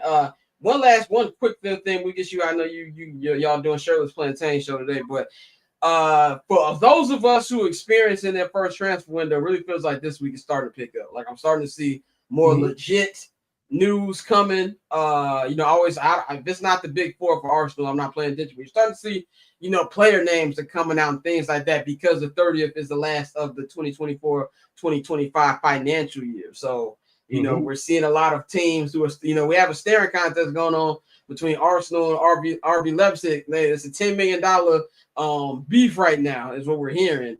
And they know they got to sell him before the 30th. So, for people who are like me who are new to this, like, is this really what picks up, or is it still going to drag for a little bit? It's going to pick up and it's going to slow down. This shit is it's a roller coaster, man. Like, all I got to say is, like, it closed in September. That's the only thing I can say. Yeah, that's a long time. That's a long time from now. So I found a way to deal with it. I check when I check and just like, okay, if Ornstein or Fabrizio or for Arsenal is hand to Arsenal. I don't know who that dude is, but he knows everybody who works for them. He be calling stuff like hours before it happens. But anyway, man, let them know. I know you guys are gonna be doing some off-season pods. Let them know about what you got going for the off-season with the brand. Listen, man, we wanted to take a break, but we can't take a break, man. We're gonna be covering the Gold Cup, the Women's Euro. We're gonna be covering everything that happens, transfer stuff. We're gonna do some scouting reports. Well, the Arsenal guys. So I'm not. Listen, I was gonna give y'all some Man United content, but listen, I love myself. I live in New York, which is the greatest city in the world. So I'm gonna. I ain't talking about Man United until things are official. I ain't talking about Man United. But yeah, got a whole lot of stuff coming for y'all. But I'm excited, man, because the season doesn't stop. We don't stop, and it is what it is. So yeah. Definitely look forward to all of that content, man. Like I said, follow Shirtless Plantain Show everywhere. We got to give you a roll call too for joining us as our co-host for the second half of the year, man. You've been a great addition to the squad. Definitely looking forward to having you back on here next season, man. So follow Shirtless. So you ain't said nothing but a word. Just text me. Just text me, and we all behind the paywall, brother. We say whatever we need to say on there. So definitely, man. So shout to Courtney said Jamaican air horn sounds. Yeah. So Tosin, we gonna holler at you, brother, and we looking forward to the next Shirtless Plantain Show. Peace, be easy. Yes, sir. Now we're gonna wrap up the show by bringing in one of the original members of the crew. We got Courtney Collabro in the building. You can follow her at 1-800-Collabro. I told everybody this is like the last day of school for everybody. So how you feeling there, Courtney? I'm good. I do have like the slightest cough. The allergies have been going crazy here. So I apologize if I have to clear my throat, mute myself while we go through this baseball talk. I feel like I'll be coughing on here every day. I just be having it muted. So you're fine. So basically, let's talk some baseball. We got a lot of stuff to get into. I wanted to start this off with a question for you because I'm officially like in the full baseball, not full baseball. I've been watching a lot of soccer, but like mainly full baseball mode. Like when the NBA finals end, it's like when each season ends, when the NFL ends. Yeah, you're ready to transition on to the next. Yeah, I'm full NBA. Now we're full baseball. It's been a lot of great games these last couple of weeks. And my question to you, because I feel like the last 2 years, the MLB has seen amazing growth, and I feel like they're being more respected now. Like nobody's talking about, I don't hear as much baseball is boring, even from, a lot of people who are casuals. So my question to you is this the best shape the Major League Baseball has been in since the late 90s? No. Yes and no, right? I will say no off rip just because of the issues that we're seeing now where a lot of hitters are complaining about dead balls. Obviously, that hasn't stopped guys from like Cal Raleigh hitting like 32 home runs right now. We're not even to the All-Star break yet.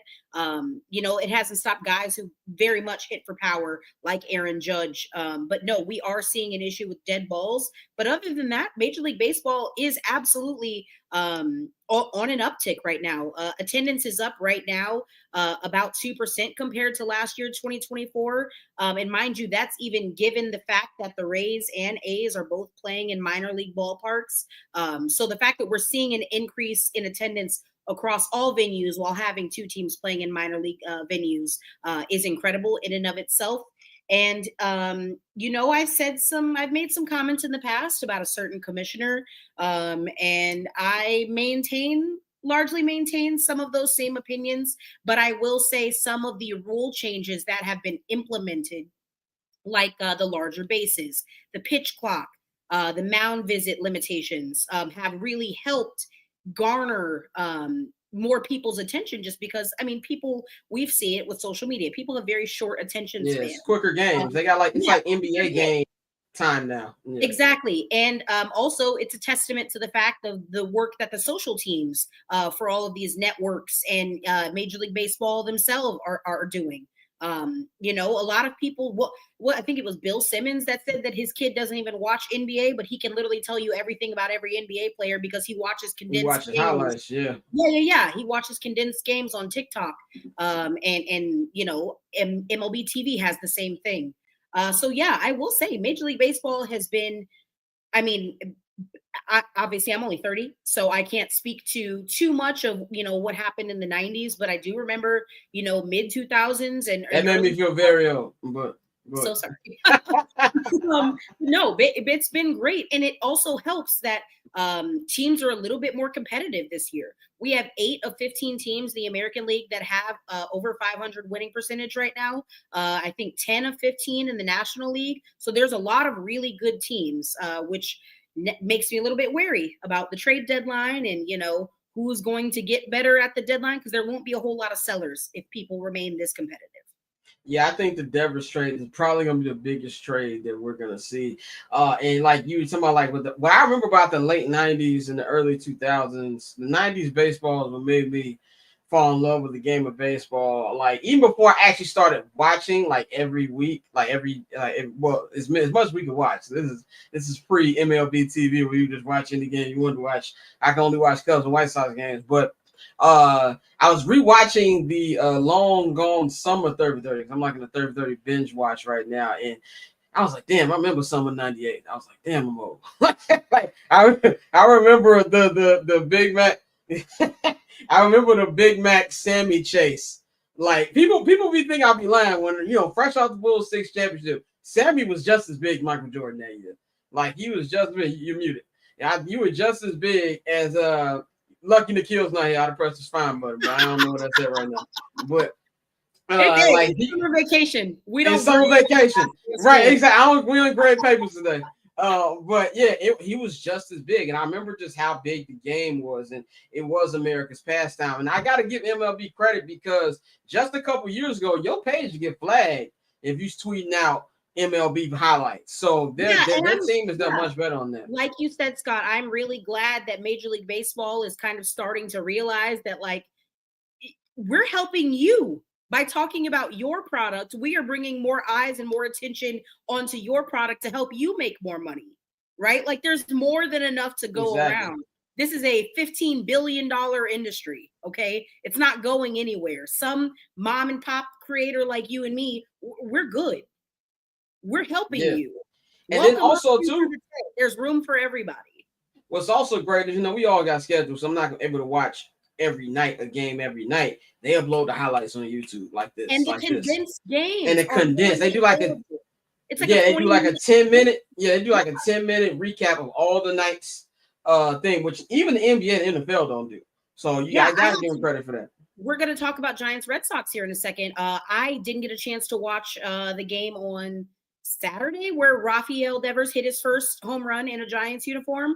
I didn't get a chance to see it, but I went back and watched the condensed game. So I was like, I got all the information that I needed to, and I wouldn't have been able to get otherwise without sitting down and watching the whole game.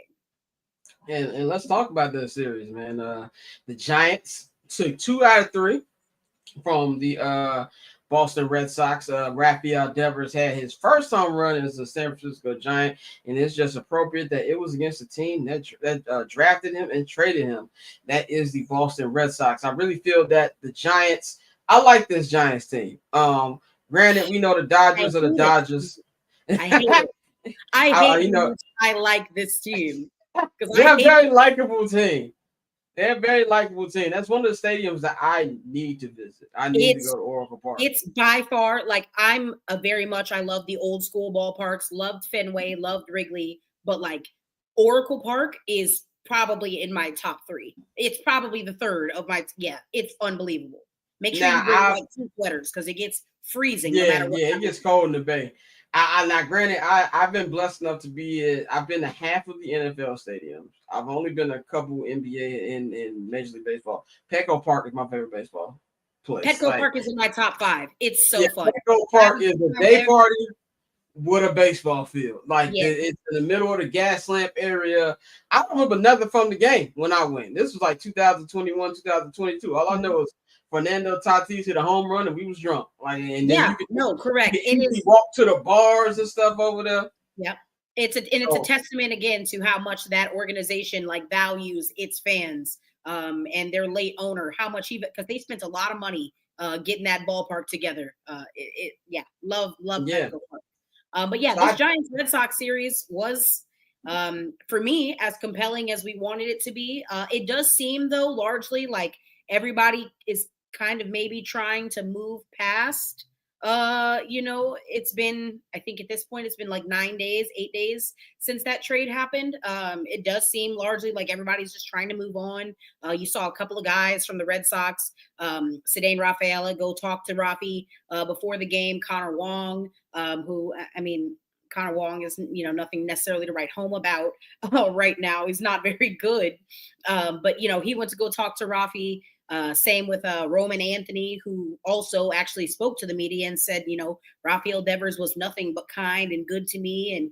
And so it was just nice to hear a little positivity, especially if the way that he's been vilified by the organization itself on behalf of David Ortiz. That whole thing is a mess. Willy Adames is finally breaking out. He's batting .295 with 4 homers and 7 RBI in his last 12 games. And I have been saying it on the High and Outside podcast. Do tap in with us. We do record every week. So as long as that part of the lineup is hitting, and mind you, they don't even have Matt Chapman. Hi, Bang. They don't even have Matt Chapman right now. But they do have Casey Schmidt, who's been batting .415 with 4 homers, 12 RBI, and a 12-10 OPS in his last 11 games since Matt Chapman has been out, and he's coming to that lineup. If you're the Dodgers, obviously the Dodgers are kind of like getting to that point again where they're like, okay, they're going to get Glasnow back in a couple weeks, likely by the time they play the Giants again in their next series.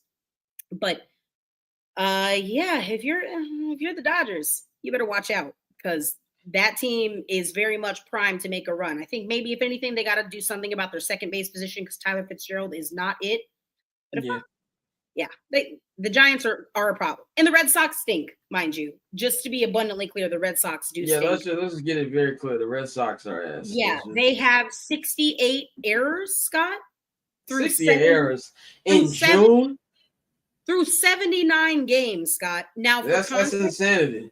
Scott, for context, the Rangers have committed through 77 games. They played 2 less. They have only committed 25 errors. That's the fewest in Major League Baseball. So it's, again, a testament to how bad that defense is in Boston. And, mind you, egg on my face, I really thought that the Boston Red Sox were going to play in the World Series this year. So, I didn't have them in the World Series, but I definitely thought they'd play a lot better coming off, last year being a rebuilding year, but they were still able to be 81-81. I thought they would at least be able to build off that, and maybe I thought they'd be doing what Tampa Bay is doing right now. That's what I thought. Like, I'm still not high on the Rays like that. Such a funny team. That's such a funny organization. Funny organization. Like they just do enough. But they don't do enough to really move the needle like that outside of that 08 team. But they just don't spend money. They don't spend money. They are very much, they are a money ball ass organization. It works, when you're in a season like this where the Yankees are kind of on a downward skid at the moment. The Red Sox aren't as good as they were supposed to be. The Orioles have severely underperformed. So yeah, there's an opening there, and Tampa Bay has taken full advantage of it. Let's talk about the NL East. We also had another big time series this weekend. It was the New York Mets taking on the Philadelphia Phillies in Philadelphia. The Phillies took 2 out of 3. And they have a full game lead in the NL East. But to me, that really wasn't a story. Obviously, Philly's a good team. This is going to be a battle. I think it's going to go down to the last week of the season. It's Juan Soto finally arrived. Juan Soto looked like Juan Soto this weekend, especially in the Saturday game. Courtney, tell us, what have you thought about Juan Soto's, I guess, like first half of the season and how he looked this weekend? If that's a good sign that he's really going to start turning it up now. Yeah, no, absolutely. He is exactly who we expected him to be, right? He is the Juan Soto that we know and love. He did bat 232 in April and 219 in May. So obviously not great to start out the first couple months of the season, but that happens with a lot of hitters. As it gets warmer, the bat does get a little bit hotter. The ball starts to travel a little bit further. So now he's batting 255 and has an 872 OPS with 16 homers and 41 RBI over the last 76 games. So again, total package, it's not been a terrible season. I know we have lofty expectations for Juan Soto, as you should, especially with that price tag. But dude has been fantastic. Again, capped off by, yes, the Mets have underperformed. And in my opinion, that warrants a larger conversation, one that we will unpack on the High and Outside podcast this week, because I do think that the Mets need to make some major changes in that lineup. The Mets have one of the best offensive lineups in the sport. So it's deeply disappointing to me when their 6 through 9 hitters are going 0 for 12 in a series. That's incredibly alarming. No disrespect to Tyrone Taylor. I think he's a fantastic defender, but he is not a legitimate center fielder, offensive center fielder. So you need to plug that gap somewhere. Mark Vientos, I think he has like negative 0.8 WAR. Like, he's not having a good season. Francisco Alvarez is getting Francisco Alvarez is getting got demoted to AAA. So yeah, there's some holes in that lineup that they need to shore up, because now is not the time. Okay, like, I'm not too worried about the Braves. I'm still not calling it a season. I don't think they're dead. But like, if you're the Mets, you absolutely have to win a series against the Phillies with the lineup that you have. So yeah, they even be hot, but they even got to take care of the Braves. They're playing the Braves again. They got beat down in Atlanta. Last week. Next saving grace, Scott, is that they don't have Chris Sale. That they will not have Chris Sale for that team. Yeah, Chris Sale. I even though I know we had to trade him, I get it. It's supposed to be our rebuild. That was the worst rebuild in history of sports. Just want to get that out there. It pains me to see him dominating. Like he's a walking Hall of Famer, bro. Like, let's just be real about it. I think he's a walking Hall of Famer. Champion, Cy Young. I think Chris Sale will go into the Hall of Very, Very Good. And I say that if only because he gets injured so damn much. Like, and listen, I respect it. It's a shutout. You're trying to shut the game out, complete game shutout. You gotta die for that ball. But like, my brother in Christ, I've literally seen you go on the IL for like the wind blowing too hard on you. So going for that dive just for the sake of a complete game shutout, the game. Oh yeah, I saw that. I cringed. I was like, no, bro. So the left rib fracture is just, again, I respect it. He's a competitor. He's an athlete. I really hope he gets better soon. But my brother in Christ, you might got to work that next time. Final topic of the 2024-2025. I'm not gonna hold you season. Courtney, I want you to get your bang ran on this Oakland A's situation. That I see you're very passionate about. Let the people know what's going on with them right now. Yeah. So for many who know or don't know, Rob Manfred, the commissioner of Major League Baseball, and John Fisher and all of the Major League Baseball brass were in Las Vegas today, or are in Las Vegas, I should say, for the groundbreaking ceremony of the Las Vegas A's ballpark, which is located right there on the corner. I think it's Flamingo and Las Vegas Boulevard. So right across from all the major resort properties, MGM, Mandalay Bay, heart of the Vegas Strip. Okay. That being said, we still don't know where the money is coming from. Again, it's very important to know that all of this is public record. I can look it up. You can look it up. You don't have to have any special credentials. We still have no idea where the funding is coming from. Sure, there are certain permits, but none of them are actually like dedicated to the allocation and building of a stadium. That you can't build on promises. The money has not been secured yet. There is no paper trail showing that money has changed hands in order to build this ballpark. Also, again, let's look at the timeline. It's June 2025. The claim is that this ballpark will be ready by opening day 2028. That's 2.5 years from now to build and again, there's nothing on that land to build this stadium from top to bottom. They've estimated that it would cost around $2 billion to expedite a project of this nature in 2.5 years. It would cost significantly more than $2 billion. John Fisher has not proven himself reliable in any sense of the word, whether it pertains to funding. This is not the first time, mind you, that the A's have had issues or circumstances where they're building ballparks and, oh, well, John Fisher went back on his word. Shocker. John Fisher went back on his word. Color me shocked. And again, couple that with the fact that Vegas construction business is notoriously sketchy. There are a lot of MOB ties in that city, and there's a lot of people that are going to have their hand out wanting their cut. And when things don't happen, permits mysteriously get lost, documents disappear. Again, I used to live in this city. I would read the paper all the time. These things are commonplace, even for large resorts, for large projects like the A's ballpark. So that being said, I don't believe that it's happening. I will not believe that it's until that ballpark is standing there and I can see it with my two eyes, I will refuse to believe that it's happening. And if it does happen, John Fisher will not be the owner of the Las Vegas Athletics. I think Major League Baseball might end up, I think they will force John Fisher to sell because he does not have the bread. Cooked them. That was a classic rent right there. You and Bang on a rent spree. That's how I kind of feel about not the White Sox, but the Bears Stadium. I believe it's going to get built when I see it at this particular point. Like the Vegas taxpayers already said no. Where are you getting the money from? Are you going to somehow like magically find investors after not being able to secure the investors before you even broke ground?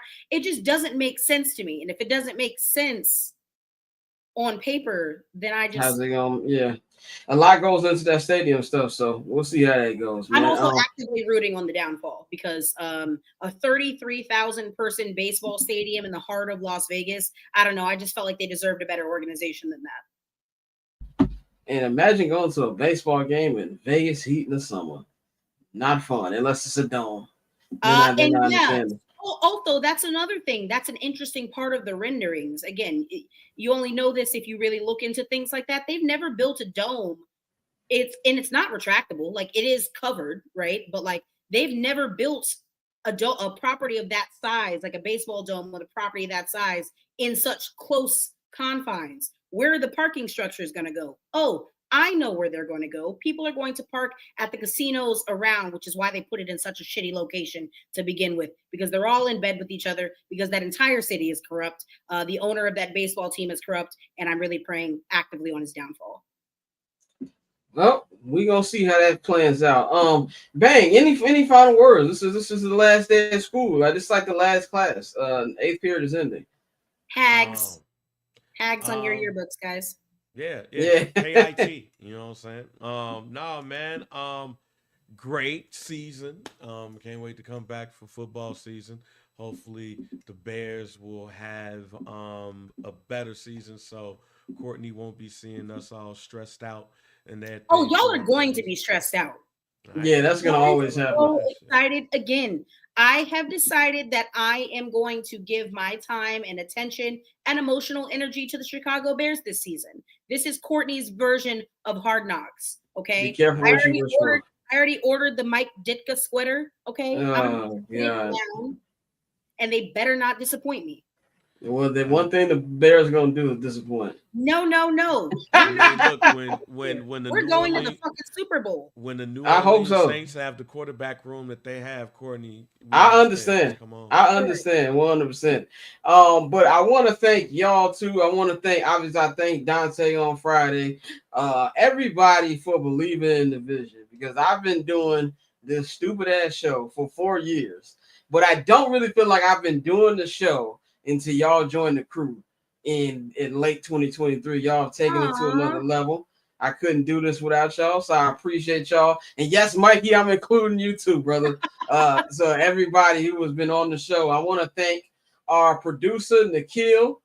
He is the hardest working 21-year-old I've ever met in my life. In fact, the reason he couldn't produce today because he is on a set right now working. So, but me and Nikhil got some great stuff coming, a lot of stuff coming.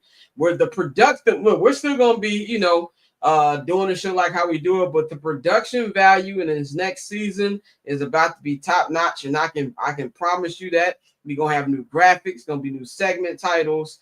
Even I'm working on the background in the back. I've got 3 new frame pictures coming this week. I feel like I gotta redo the bobblehead collection. I always keep moving up, Scott. Always keep. Yeah, I was like, I noticed I talk mainly Chicago sports, and I got one Chicago sports thing where I got this old Jordan, which is actually from 1998. We have to make sure that the trolls on TikTok are happy with what we have in the background. With what I have, exactly. God forbid we have a picture of Kobe in the background. God forbid I have a picture of one of my favorite basketball players of all time. Yeah. So, Scott, thank you seriously for everything this season. This has been round of applause for Scott. Okay, the hardest working man around here. All right.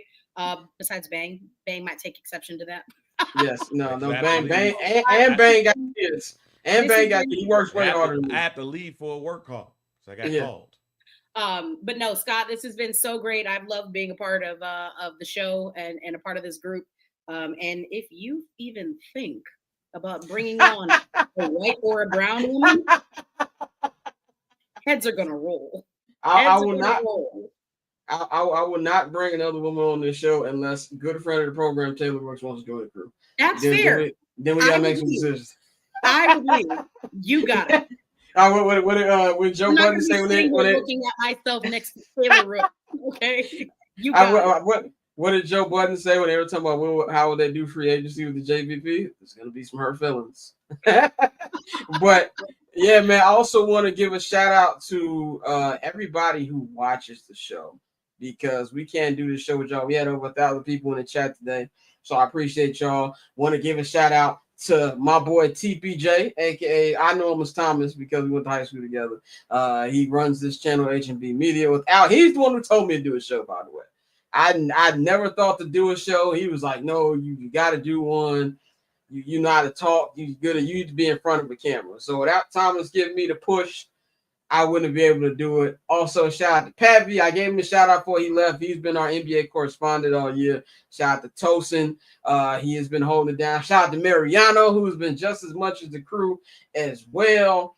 And also, I'm trying to look out. Shout out to all the friends of the program who have been on this show. And I'm talking about the ones who've been on here multiple times. Obviously, we've had Taylor Rooks has done an interview. We've had Tom Pelissero, Matt Forte, all the big names. But I got to give a shout out to the people who all I got to do is call one time and they on. So I got to give a shout out to our guy, Jonathan Hill of ESPN Chicago. Got to give a shout out to Jason Goff.